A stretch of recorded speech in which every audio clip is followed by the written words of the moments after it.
세상이 변한다는 게 이제 느껴지는데 커버가 안 되는구나. 어떻게 하면 내가 이 시대에 우리 아이들을 좀 더 가이드해 줄 수 있을까? 우리 아이가 행복하게 잘 사는 거. 평생이 질풍노도. 유쾌한 밤.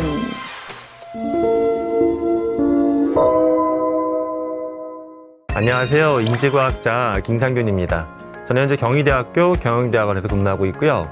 인공지능, 메타버스, 로봇 등 다양한 첨단 기술을 주로 연구하고 있습니다.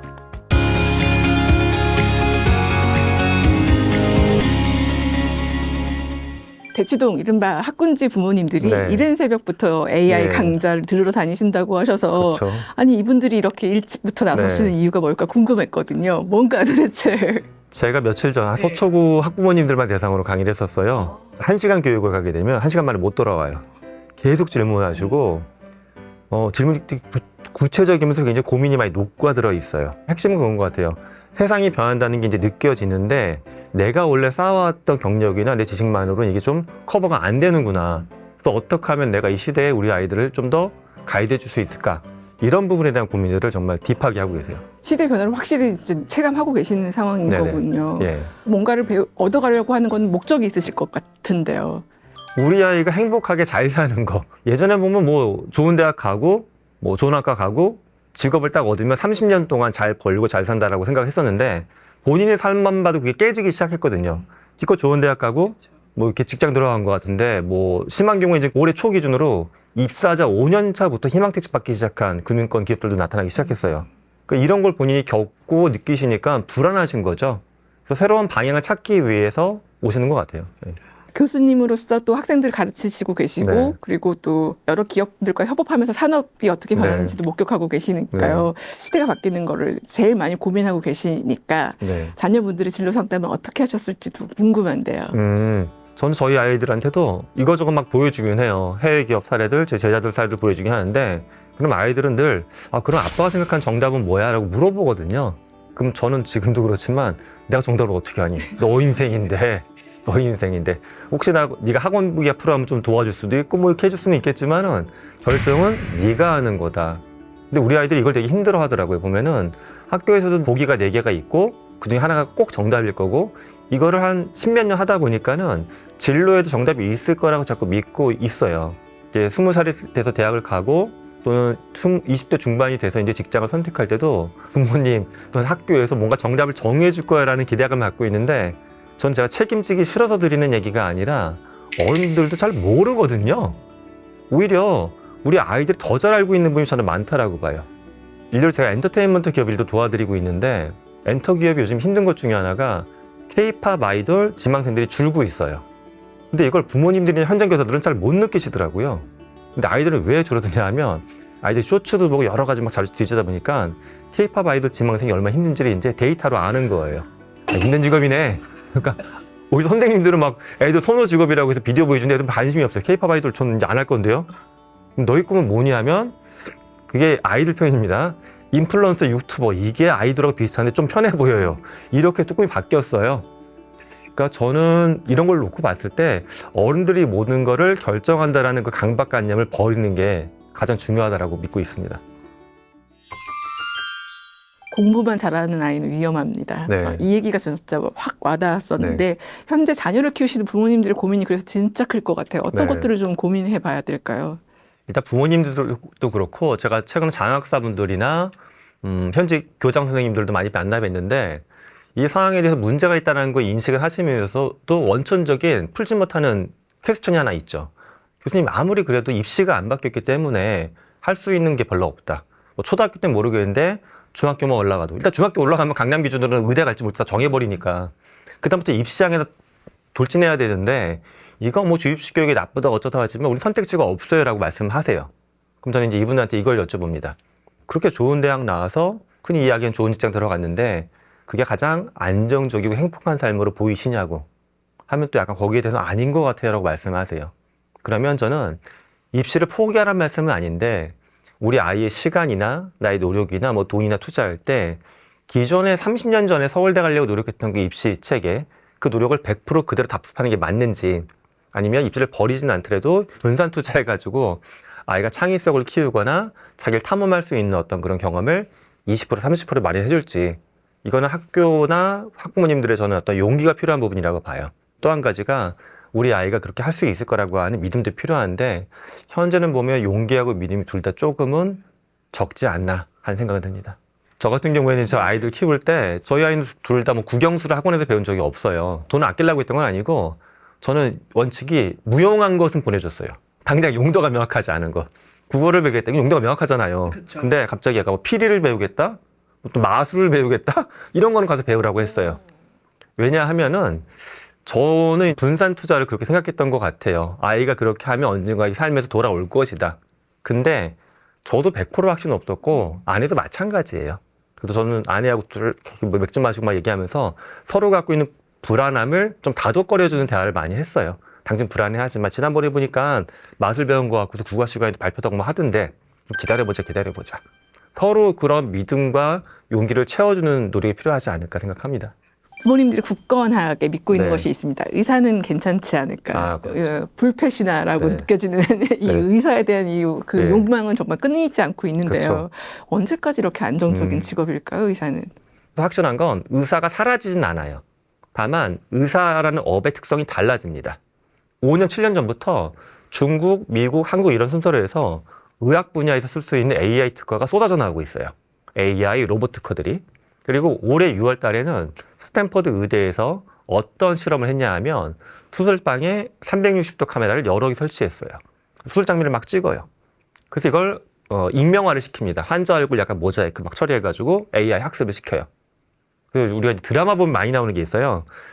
VIP라고 하는 분들이 수술 받을 때 보면 옆방에 유리 딱 해가지고 원로사들이 서가지고 막 보고 있잖아요. 그래서 김 교수 바이탈이 좋지 않구만. 요거를 이제 일반도 받을 수 있게끔 한 거죠. 모든 수술하는 의사들이 이렇게 만약에 헤드셋 같은 거 꽂고 있으면 여기 조언이 뜨는 거예요. 이렇게. 근데 여기서 한 단계 더 나가서 어떤 것도 실험에 성공했냐 하면 치과 치료인데 로봇팔을 써가지고 로봇팔이 이를 직접 갈고 다른 팔이 동시에 본을 떠요. 한 번에 바깥 치우기. 15분 1회 치료를 끝. 이게 성공을 했어요. 그러면 저는 병원에 가면 다 로봇만 왔다 갔다 하냐? 그건 아니지만 인간 의사의 수요나 인간 의사의 경제적인 어떤 소득은 변할 수밖에 없다라는 게 냉정한 기술적인 현실입니다.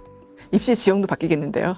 당연히 바뀌죠. 저는 결혼을 좀 빨리 해서 그런데 제 친구들은 보통 중학생이 많아요. 지금 아이가. 얼마 전에 누가 물어보더라고요. 근데 김 박사, 솔직히 방송에서 하는 얘기는 그렇고 우리 애 그냥 의대 보내면 안 될까? 이렇게 물어봐요. 그런 친구들한테도 그냥 솔직히 이야기를 해요.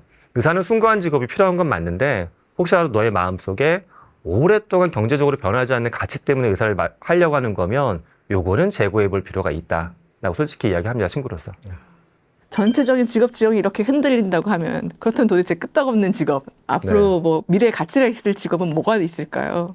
교수나 교사는 그래도 학생들 대면하고 대면의 가치는 있는데 어떤 게 바뀌냐 하면 요즘에 우리가 무언가를 배울 때 강의실에 찾아가지 않고 지금처럼 유튜브를 보거나 온라인 콘텐츠 구매해서도 보는데 내년부터 사실 저기 이건 비밀로 하고 싶은데 어차피 팩트니까 말씀드리면 코세라라고 하는 미국에 있는 대규모 무크 플랫폼이 있어요. 가입자가 1억 명, 한국인 유저 수는 저희 대학 재학생이 20배인 70만 명. 여기서 내년부터는 비디오 통역 기술을 쓰기로 결정을 했어요. 비디오 통역은 뭐냐 하면 미국인 교수가 저처럼 이렇게 앉아가지고 설명해. 게임 이론이나 뭐 경제학 이론을. 요거를 한국어로 들리게끔 만드는 거예요. 그러면 그냥 단순하게 전달식 강의하는 시장은 제가 봤을 때 엄청나게 재편될 수밖에 없죠. 그러면 이제 어떤 직업이 과연 괜찮을까? 사실 저는 A라는 직업이다라고 딱 못을 받기는 어려운데 이런 건 있는 것 같아요. 인간 대 인간으로 관계하는 이 직업의 특성은 굉장히 유지가 잘 돼요. 교사도 사라지지는 않지만 라포를 형성하고 사람을 동기부여하는 거 이거 이제 남을 것이고 운동선수도 남을 수 있고 언뜻 떠오르는 건 심리상담 이런 것들도 그것도 마찬가지죠. 그렇죠. 사실 많은 기업들이 올해 상반기 기준으로 200개 기업 정도가 국내에서 심리 상담하는 AI를 도입하긴 했어요. 하지만 이건 보조수단이고 작년 재학년에도 우리나라에서 어떤 프로젝트가 있었냐 하면 국가 자원을 가져다가 이제 청년들이 스트레스가 많고 자살률이 높으니까 청년들을 상담할 수 있는 AI 에이전트를 대량으로 만들려고 했었어요. 왜냐하면 지금 현재 우리나라 국립병원도 보게 되면 국립병원도 정신과 의사가 미달이거든요. 근데 저는 이걸 일정 부분 하는 건 좋은데 딥한 상담은 인간의 영역으로 전 남겨줘야 된다고 아직도 믿고 있거든요. 예. 말씀하신 대로 이제 기업들은 좀 준비하는 것들이 네, 있어요. 그렇죠. 그래서 인재상들도 이제는 네. 좀 다르게 뽑을 것 같거든요. 많이 기업이 바뀌죠. 원하는 인재상 네네. 어떻게 뽑고 있을까요? 제가 올해 뭐 SK나 LS나 삼성이나 많은 그룹들하고 이제 채용 경쟁들 자문도 해드리고 그런 중요한 아주 심각한 워크숍에 들어가서 말씀드렸었는데 첫 번째로 바라보는 건 여전히 뭐 예전 많이 썼던 워딩들이 있죠. 창의적이고 도전 정신이 있어야 된다. 이거는 여전히 유지가 되는데 지금은 약간 뷰가 바뀐 건 창의성과 도전 정신 하나의 결과치를 보는 거예요. 그럼 이거를 많이 갖고 있는 인재들은 어떤 특성이 있어 이게 나오느냐. 이제 요걸 좀 들여다보기 시작한 것 같아요. 일례로 제가 이제 좋아하는 기업 중에 카본이라고 하는 미국의 로봇 기업이 있는데 이 회사는 이런 장비를 만들었어요. 밭을 쭉 지나가면 트랙터가 잡초를 싹 없애주는데 신기한 건 농약을 1도 안 써요. 기계 밑에 수많은 카메라가 붙어 있고 쭉 가면 AI가 센싱을 해가지고 잡초만 없애는데 우리가 잡초 없앤다고 하면 사람들은 제일 먼저 농약을 이렇게 뿌릴 거라 생각하는데 농약을 뿌리지 않고 잡초만 레이저로 지져요. 피부과에서 점 뺄 때처럼. 그러니까 농업회사의 기술과 의학 기술이 접목된 거예요. 엄청 정교하네요. 근데 이게 그럼 의도적으로 그렇게 한 걸까? 저는 이런 결과들을 리서치해보면 대부분 기발한 사례에서 나오는 거예요. 예를 들어서 난 농업회사 연구원인데 친구가 하는 의학 컨퍼런스에 갔다가 얼굴에 이렇게 잡티가 많은데 피부과 진료받다가 의사 선생님이 긁어준 이걸 우리 회사에 써보면 어떨까? 농업회사지만. 이걸 이제 저는 인간의 역량으로 봤을 때 탐험력이라고 봐요. 근데 우리 아이들 탐험력이 되게 부족한 건 우리는 커리큘럼대로만 쭉 가기 때문에 격가지로 안 나가요. 농업회사 하면 계속 농업회사 세미나만 가고 그것만 스터디해지 왜 피부과 컨퍼런스를 네가 왜 가?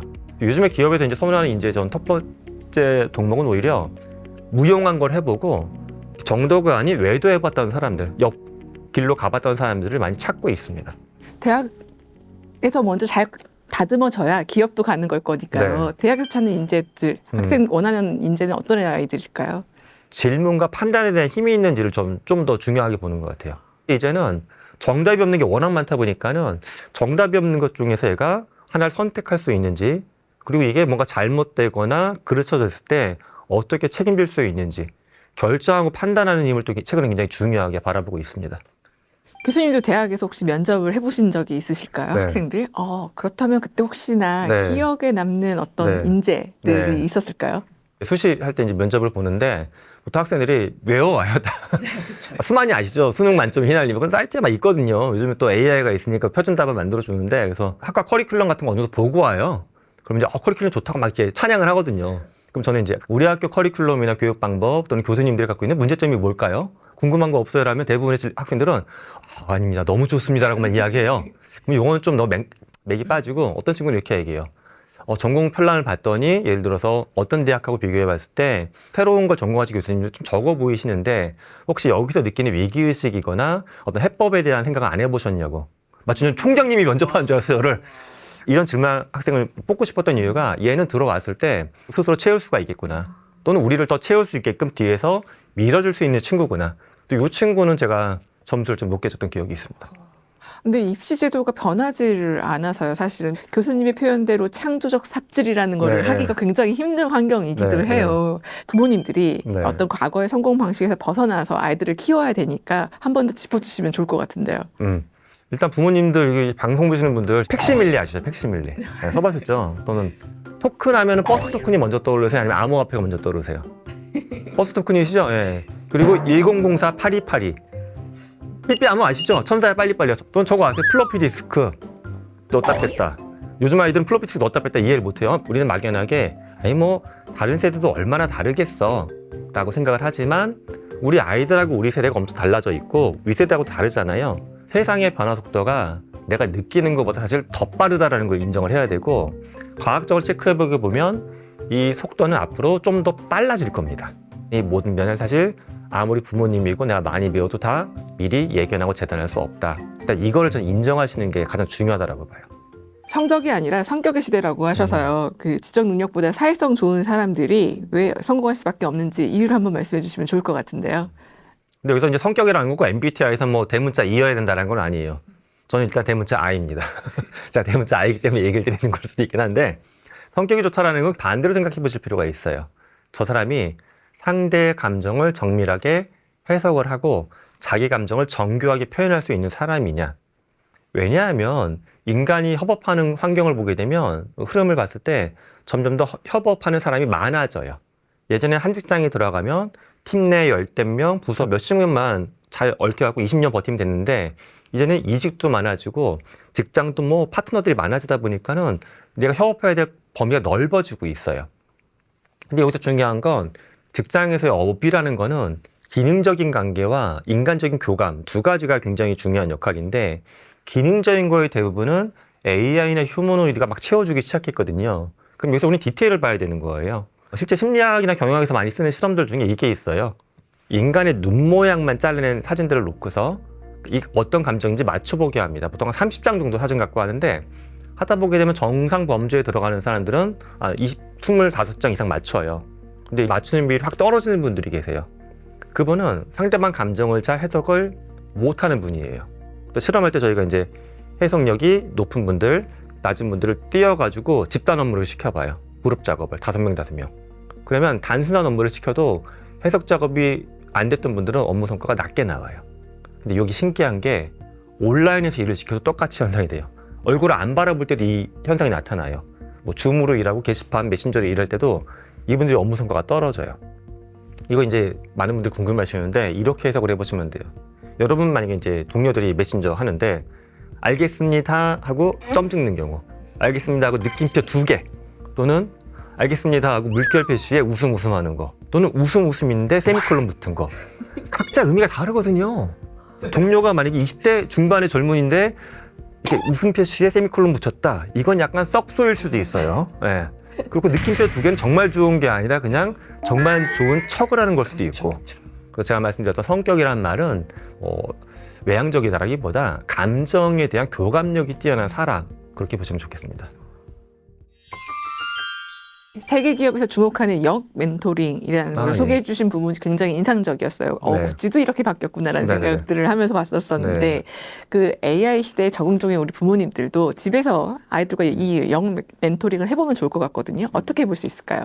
부모님들이 주로 아이들하고 이제 관계를 맺게 되면 이렇게 돼 있거든요. 부모가 있고 아이가 있고 학교에 가면 선생님이 있고 늘 지도하고 따라가는 거예요. 근데 여기 생기는 이슈가 리더십을 배울 수가 없어요. 근데 갑자기 대학 가면 막 팀 과제하고 기업 갑자기 4년 대학 공부 끝나고 했더니 리더십이 있는 인재를 원한대. 나 한 번도 리더였던 적이 없는데. 근데 가정에서 할 수 있는 리더십 교육 중에 좀 가장 좋은 게 영 멘토링 같은 거예요. 그래서 실제 저희 아이들하고도 가끔씩 이게 뭐 영 멘토링 시간입니다 이렇게 하지 않고 밥 먹고 다 물어보는 거예요. 제가 아니, 아빠가 최근에 우리 원생들하고 이렇게 카톡을 하는데 아빠 뭐 잘못하고 있는지 한번 봐달라고 하면 아기 보다가 아빠 여기서 이런 거에다 물음표 2개 붙이면 이건 갈구는 것처럼 보여요. 요즘에 젊은 친구들은 물음표 웬만하면 안 써요. 그럼 물음표가 왜? 그럼 또 막 설명해주고 세미콜론 이것도 아빠 땀 흘리는 것 같지만 이거 잘못하면 떡두에 찡그린 표정 같으니까 그런 것도 쓰면 안 된다고 그러기도 하고 지적해줘. 그러면 소통을 배우는 거예요. 우리는 늘 서로 배울 수 있는 기회가 필요하고 특히 아이들이 이걸 통해서 나한테 뭔가 조언해주게 되면 내가 부모님이나 선생님한테도 뭔가 이끌어주는 역할을 할 수도 있겠구나. 여기서 아이들은 리더십도 올라가고 좀 더 좋은 얘기를 해주기 위해서 자기도 더 고민할 수도 있고 일상에서 자꾸 해봤을 때 서로 도움이 된다고 봅니다. AI 시대를 어떻게 공부를 해보면 좋을지 지름길을 알려주시면 도움이 될 것 같은데요. 일단 AI를 신문과 유튜브로만 배우시진 않았으면 좋겠어요. 제가 재미난 실험 한 가지 말씀드리면 이제 네이처 리서치에 올라왔던 논문인데 인간하고 침팬지 데리고 실험했던 게 있어요. 근데 화면 터치하는 실험이에요. 화면 딱 터치하면 바나나 나오고 터치하면 돈 나오고 보상이 나오니까 둘이 열심히 터치하는데 중간에 실험에서 변화가 생깁니다. 터치를 다르게 하면 더 편하게 바나나가 나오고 돈이 나와요. 그러면 어떤 집단이 더 적응을 잘할까였어요. 인간이 머리가 뛰어나고 돈에 대한 욕망이 있으니까 잘 것 같아요. 실험에서는 침팬지가 훨씬 더 새로운 거에 잘 적응합니다. 또 지금 실험에 참여했던 일반인들이 어떤 생각을 갖고 있냐 하면 새로운 길이나 도구가 나오면 이걸 안 쓸 방법도 자꾸 생각을 해요. 안 배워도 원래대로 살 수 있지 않을까. 그래서 저는 가장 중요한 개인의 덕목은 변화를 해야 된다는 걸 인지하는 건데 진짜 이게 어려운 게 2년 동안 국내에 있는 대기업들은 직원들한테 챗GPT 교육을 거의 다 시켰어요. 근데 제가 조사를 해보니까 이걸 배운 걸 일상에서 일주일에 2-3번 이상 쓰는 분들의 비율은 기업마다 편차가 좀 있긴 한데 10에서 20% 사이예요. 그거는 80-90% 안 쓰는 거거든요. 근데 안 쓰는 분들한테 질문해보면 아까 그 얘기를 해요. 아니 챗GPT 써서 이메일 쓰는 거 배웠는데 이메일은 내가 그냥 써도 되는데요? 챗GPT 써서 그림 만드는 거 배웠는데 그냥 파워포인트로 네모 세모 그리면 되는데요? 안 쓸 방법만 생각을 해요. 그건 본인의 꿈이 닫혀 있어서 그래요. 우리 회사에 새로운 사업 계획서 발표하는데 1분짜리 동영상, 영화처럼 보여주고 싶어. 그런 꿈을 품으면 돼요. 꿈을 품으면 내가 못 그리는 거니까 인공지능 쓰게 되거든요. 그래서 저는 변화를 할 수 있다는 힘을 얻는 거, 이거가 시작이고, 직접 정말 쉬운 걸 한두 개 해보시는 거, 여기서 시작이 됩니다. 미래에 대한 고민이 많으신 저희 유쾌한 밤 시청자들께 마지막으로 한 말씀 부탁드릴게요. 미래가 정해지지 않았고 변량이 크거든요. 그러니까 많은 분들이 위험하다고 생각하는 것 같아요. 근데 우리가 어렸을 때 돌아가 보면 어때요? 어렸을 때 보면 부모님이 집 근처에서 멀리 가지 마 하지만 자꾸 멀리 가보잖아요. 신기한 게 나오니까. 우리의 삶은 사실은 불안정한 거, 잘 모르는 걸 한 발짝 한 발짝 가면서 즐거웠었거든요. 근데 어느 순간 우리 세포가 좀 닫혀진 것 같아요. 되게 내비게이션 안에 들어오는 길만 보려고 하고 내가 만났던 사람하고만 자꾸 손을 잡으려고 하고. 근데 오히려 어린 시절로 다시 돌아가서 그 탐험을 할 수 있는, 모험을 할 수 있는 길이 열렸다. 하지만 그 모험과 탐험이 생각보다 그렇게 막 아프거나 위험하지는 않다라고 저는 생각합니다. 그래서 우리 모두가 아이의 마음으로 돌아가서 다시 한번 나의 삶을 멋지게 디자인해보면 좋겠다. 그런 바람을 갖고 얘기를 드려봅니다. 변화하는 시대에 맞춰서 우리 아이에게 어떻게 교육을 시킬까 고민이 많으신 부모님들은 같이 함께 고민해 보면서 많이 배워가시기를 바랍니다. 오늘 유쾌한 밤 나와주셔서 감사했습니다. 고맙습니다.